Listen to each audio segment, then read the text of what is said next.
Assalamualaikum warahmatullahi wabarakatuh. Oke, sebelum kita masuk kepada materi pembelajaran kita kali ini, ada baiknya kita singgung sedikit tentang garam. Nah, semua sudah tahu bahwa garam dalam kehidupan sehari-hari selalu kita gunakan dan bahkan selalu kita konsumsi sebagai penambah rasa pada makanan yang kita makan. Tentu tidak dapat kita bayangkan apa rasanya makanan tersebut jika tidak ada garam. Nah, selain sebagai penambah rasa makanan, garam juga memiliki manfaat lainnya. Sebelum kita singgung, apa sih manfaat garam yang lainnya? Ada baiknya sama-sama kita dengarkan lantunan ayat suci Al-Quran berikut ini. Dibacakan barusan, dikatakan bahwa Allah Subhanahu wa Ta'ala telah menciptakan apa yang ada di antara langit dan bumi itu tidak dengan sia-sia, pasti ada manfaatnya. Salah satu contohnya adalah garam. Nah, tidak hanya sebagai penambah rasa makanan, ternyata orang-orang di Eropa menggunakan garam untuk mencairkan salju. Tentu timbul pertanyaan yang menarik, bukan? Kenapa garam bisa mencairkan salju? Pada saat garam ditaburkan di jalanan yang bersalju, maka titik beku salju akan menjadi lebih kecil atau menurun. Hal inilah yang menyebabkan salju tersebut mencair.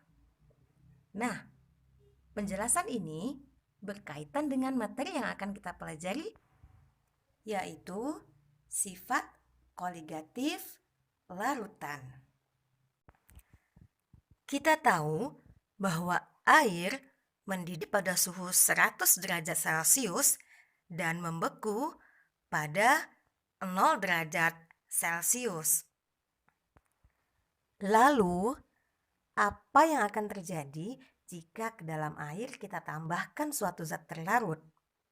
Tentulah titik beku air dan titik didih air akan berubah. Titik didih air jika di dalamnya ada zat terlarut akan lebih tinggi dibanding air murni. Dan titik beku air yang di dalamnya ada suatu zat terlarut akan lebih rendah dibanding dengan air murni.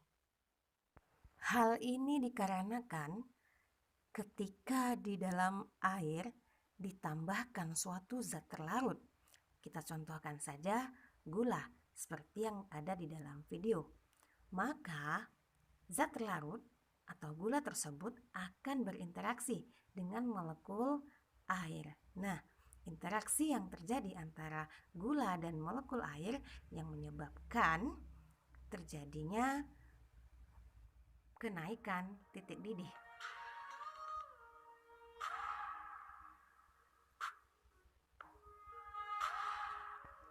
Lalu, apa yang akan terjadi jika ke dalam air ditambahkan suatu zat terlarut? Apakah titik didihnya akan tetap atau berubah? Nah, seperti yang ditampilkan pada animasi berikut, di dalam 1 liter air murni ditambahkan 58,5 gram natrium klorida NaCl atau setara dengan 1 mol. Dan secara perhitungan didapatkan bahwa titik didih campuran air dan garam tersebut menjadi 101,04 derajat Celcius. Selanjutnya, ketika 342 gram gula atau sukrosa atau gula pasir dimasukkan ke dalam 1 liter air dan 342 gram ini setara dengan 1 mol. Maka titik didih larutan tersebut menjadi 100,52 derajat Celcius.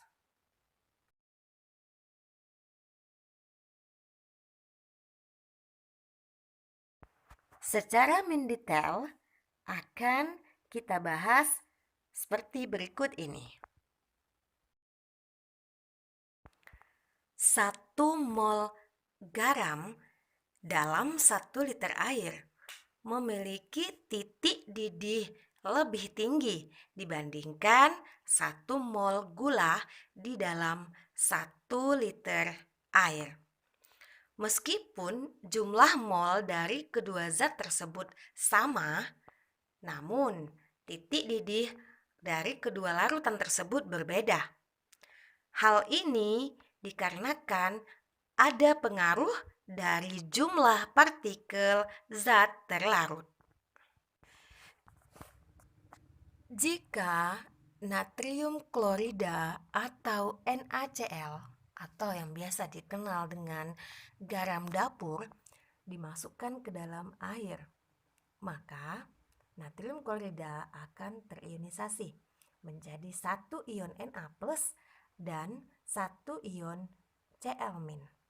Nah, ionisasi jadi Na+ dan Cl- inilah yang berinteraksi dengan molekul air. Kemudian, jika gula pasir atau C12H22O11 yang biasa dikenal dengan sukrosa dimasukkan ke dalam air, molekul gula tidak terionisasi dan terjadi interaksi antara molekul gula dan molekul air. Nah, karena pada garam dapur atau NaCl terjadi ionisasi, hal inilah yang menyebabkan garam dapur, larutan garam dapur memiliki titik didih yang lebih tinggi dibandingkan dengan larutan gula. Meskipun kedua larutan tersebut berada dalam konsentrasi yang sama. Baik, sekian penjelasan dari saya. Semoga bermanfaat. Assalamualaikum warahmatullahi wabarakatuh.